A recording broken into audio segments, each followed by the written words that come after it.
Hello everyone, welcome back to Base Damage, and welcome back to Community Fridays. This week we have another deck by Space Cowboy in the Discord, and this is an interesting one. I forgot that Marvel is on deck log. So yeah, we have a Marvel deck. Shout outs to the Southeast Asia folks who are able to play this in their tournaments legally, and we can't, so it's whatever. I'm also just... I know all of these characters because I watched like all of the Marvel movies for the most part, so I do like the art for this is not the worst in the world. Like, I'm not hating the Spider-Man. Like, it's actually kind of cool. Also, this is like a promo.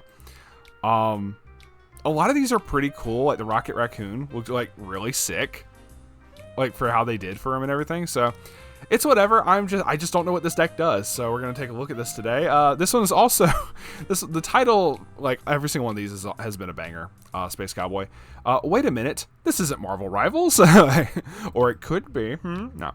All right, so let's hop right into this. Once again, as I said, this is on deck log, but the only time you're gonna see this or like the Pixar stuff is gonna be like at Worlds or in one of the Southeast Asia tournaments. Totally cool though, we gotta give them some kind of representation. The first thing I noticed when I pulled this up was not, Venom, making me ask what that tongue do. I saw 8 wind. This is 8 wind. I haven't seen a deck combination for this in a hot minute, so already I'm intrigued. I don't know what the hell to expect for this, so let's hop right into this. So we have the Gamora here. It's a 3/2 10k. Most dangerous woman in the universe, Gamora. That is up for debate. But anyway, place on stage from hand. Look it up to X cards from the top of your deck. Choose one card amongst them. Add it to hand. X is equal to the number of Marvel characters you have. Okay, cool. So it digs. Really good. I'm literally seeing all of these cards for the first time, so forgive me if I take a second to have to read ahead. When this attacks, pay 1, pitch 1. Oh, okay, it's literally just like the Junpei. Pay 1, pitch 1 on attack. It gets 2k power till end of turn, and the following ability, when the battle opponent becomes reversed, burn 1. Okay, another little off finisher, 1 copy of, and it digs really good. We have Star-Lord. I don't know why he ever chose that name for himself. I think I only ever watched the first Guardians of the Galaxy. I don't know. 3/2 10k. When this is placed on stage from hand, so heal 1 on play, always good. Okay, so this is the first climax combo of the deck. When this card attacks, if Treasure Hunter Star-Lord is in your climax area, pay 1, pitch 1. If you do, look at up to 4 cards from the top of your opponent's deck, choose up to 4 of them, put them into their waiting room, return the remaining cards to their deck, and your opponent shuffles their deck. Okay, so it's not like you get to put them back on top and confirm like a shit ton of damage, but you get to dig 4 to try to get rid of as many climaxes as possible, and then you make your opponent shuffle afterwards. That's interesting. Okay, so I'm kind of liking this. Just to like really, really make it so your opponent loses probably 1 or 2 climaxes. Like, I feel the best thing is if you can hit at least like 2 with every single one of these effects, right? Like for every single one of these that you can swing with. I don't know. Maybe that's just me. That's good though. I kind of like that. All right, 3 copies of Dauntless Hero Captain Marvel. I actually never saw the Captain Marvel movie. I saw the Guardians of the Galaxy 1. Obviously like Avengers. I saw Black Panther in theaters. But I didn't watch the Captain Marvel movie. It just didn't grab me. I don't know. 3/2 9k. Oh, it's the early play. 4 more Marvel characters. This gets minus a level in hand.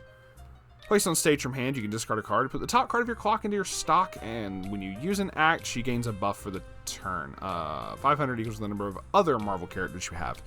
So she can only gain up to 2k, so she can only become an 11 by her own ability. Okay. Isn't she like also like the strongest like character in the entire Marvel franchise? Am I misremembering that? I don't know. This ain't power scaling. I guess I'm constantly power scaling decks against each other. So do I count as a power scaling channel?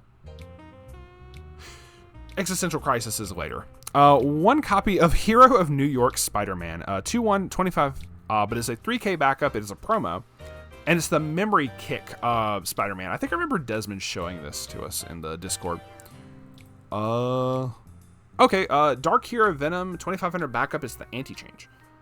When you use this card's backup, pay to sack a character, choose one of your opponent's characters with a level higher than their level, and put it into their waiting room. Very fair. This dude was like the coolest freaking scene. Like it made you like people scared of whistling.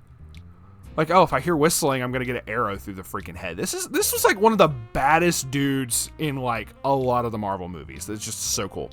Yondu is a 1045. Let's see. On attack, choose one of your other Marvel characters. Give it 1,000 times its soul. Interesting. Okay, so but you can only do that to other. But I mean, you do that to like your level 3. You don't need to reverse with the Star-Lord, but you need to reverse with the Gamera, so it would work better to make certain that you could reverse for hers. No one else requires a reverse. Maybe the level 1 requires a reverse? I don't know.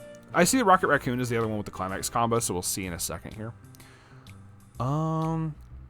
Act. Discard a Marvel character. Oh, that's what this is. I like this. Reveal the top card of your deck after you discard a Marvel character. If it's a Marvel character that you revealed, this gets the following ability till end of turn. If this card would attack, you can choose a character in your opponent's backstage, and this card frontal attacks that character as the defending character instead. I love effects like this to let you attack your opponent's backstage. And it's like, oh, you can't get over my character. I can't get over that one. I can get over that one. You know, points at Brainstormer. Like, that one's dying today. Like, that's just funny to me. That's cool. I actually really, really like that. And you can use that as an act. You go, okay, cool. I see that it's, you know, a character. If you got another top checking ability, that would be really nice.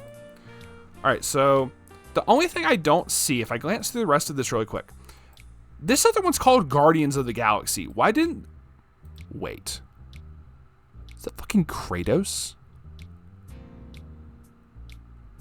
No, it's supposed to be the other dude. I can't think of his name. You don't have any other cards in here for him. I literally was like, why is Kratos in here? Tell me. Like, I realized... Hold on. Can I enhance? There's no way I can enhance this, right? I can.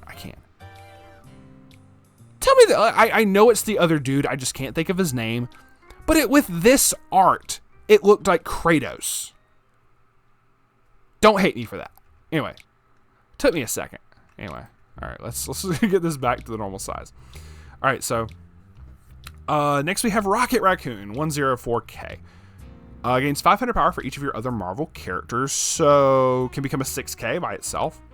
When this attacks, if Guardians of the Galaxy, like I said, okay, before, I had a thought before I got distracted by non-Kratos here. Why isn't there, because it's Guardians of the Galaxy, why doesn't every single one of these characters have a climax combo with this? Maybe there is, and he's just not running it, but I'm looking at the Groot. I'm looking at, you know, this other Star-Lord. I don't see anything else in here with a combo with Guardians of the Galaxy, except the one member. Like, okay, cool, whatever. On attack, if you have it in play, if you have 2 or more other Marvel characters, put the top 3 cards of your opponent's deck into their waiting room. If there's a climax amongst those, look at up to 3 cards on the top of your deck. Choose up to 3 Marvel characters amongst them. Reveal them to your opponent. Put them into your hand. Put the rest into your waiting room. And this card gets 1,000 power till end of turn. What? Okay, this is interesting. I don't think I've ever seen a level 1 engine do something like this. Huh. Interesting. Okay. If you make your opponent mill 3, this whole deck is, I'm trying to make you mill out all of your climaxes in some shape, form, or fashion. If you make them mill a climax, you get to possibly +3 to your hand. They said Eatski was too powerful and was like, we have to change up the effect somehow. Okay, cool. You know what, Marvel? 2 claps. You know, okay. You've impressed me so far.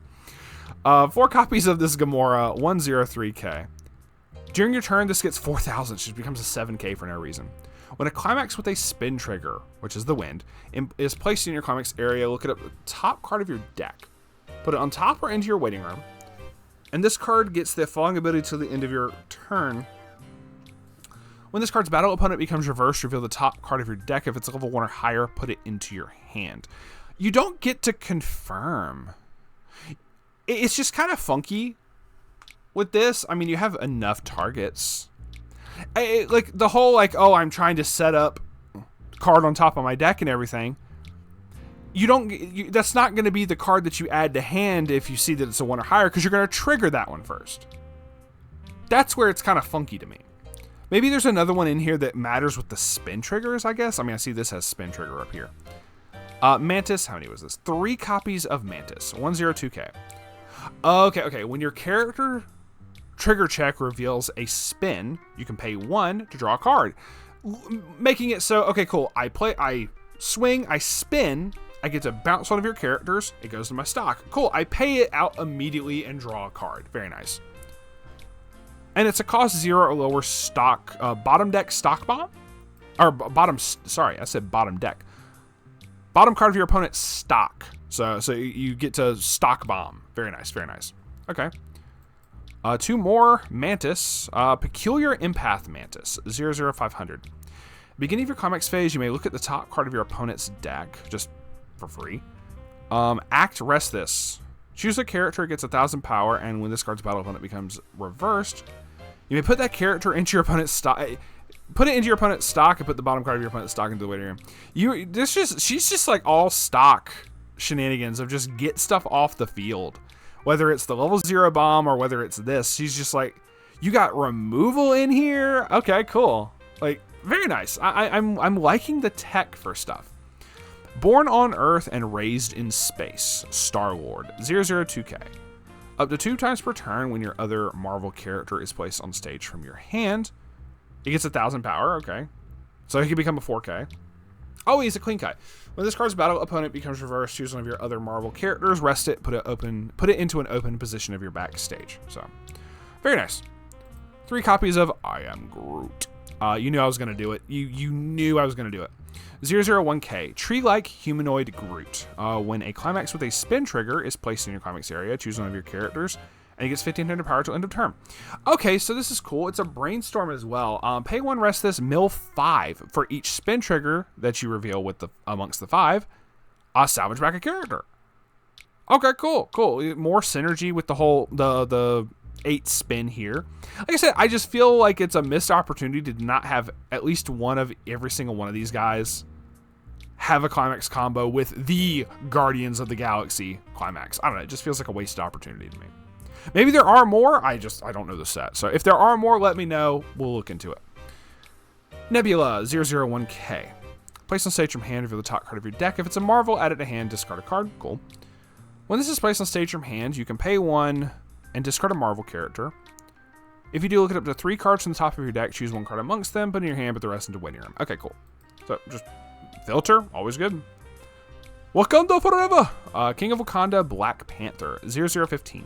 If all of your characters are Marvel, this gains 1,500 power and the following ability.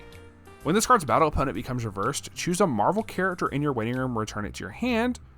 Choose 1 card in your hand, put it into your waiting room. So you get to salvage back and discard as long as he is able to reverse. Interesting. Okay. During this card's battle, when the damage you receive is not canceled, this card gets 1,500 power till end of turn. When damage you receive, so it's on attack. He gets like when he gets attacked and the damage gets canceled or not canceled. I'm sorry. He gets stronger randomly. Like that does that come up a whole bunch? I can't imagine that coming up a whole bunch. But I mean, hey, yeah, whatever. And then 4 copies of Sidekick Falcon, 0015. When this card is placed on stage from hand, pay 1, put the top card of your deck into your clock. Search your deck for 1 cost 0 or lower Marvel character, level 2 equal to or lower than your level. Put it in the left position of your center stage. Interesting. I mean, you're obviously grabbing like the Rocket Raccoon with that. That's just weird that you're having to summon it to a specific position. Especially you have to be careful because then if you somehow accidentally play this on the left position of your center stage, you end up summoning over top of this and it's wasted. I don't know. That's just funky to me. He's also the climax swapper. Pay 1, pitch a climax to salvage back a climax. Okay. And that is going to be it. We have 4 copies of Guardians of the Galaxy Spin Trigger with, Kratos, not Kratos. 4 copies of Treasure Hunter Star-Lord. And that's going to be it. Okay, Marvel kind of impressed me with this. I really haven't looked at any of the cards. I'm certain someone's going to be like, oh, Marvel has way better stuff. I don't know. I've only seen like the freaking Pixar, Toy Story combo top end when we were watching Worlds. I don't know what any of the deck any of the other decks do outside of what I've seen with this and the one other deck that Desmond showed me one time. So if you want to show off maybe some of your own Marvel decks to kind of impress me, or if you're like, oh, hey, I got better stuff than this, by all means, feel free to join the Discord. Post it in the Decklist Submissions or the Community Fridays channel. I'll take a look at it, and if I like it, I'll make a video off of it. Like I said, if you think you can do better, impress me. But so far, Space Cowboys impressed me the most with this so far, because I don't really know anything else about Marvel. So, kind of cool. Maybe there's some other stuff that I don't know. And like I said, Kratos, not Kratos, is in here. But, you know, whatever. That is going to be it for us today. Thank you once again to Space Cowboy for sharing this with us. Interesting. I'm kind of curious to see what else they have. But we'll have to see if anyone else is brave enough to step up to the plate. And thank y'all very much for watching. It is greatly appreciated. Feel free to do all the cringy YouTuber shenanigans, and we will see y'all on the flip side. Stay based.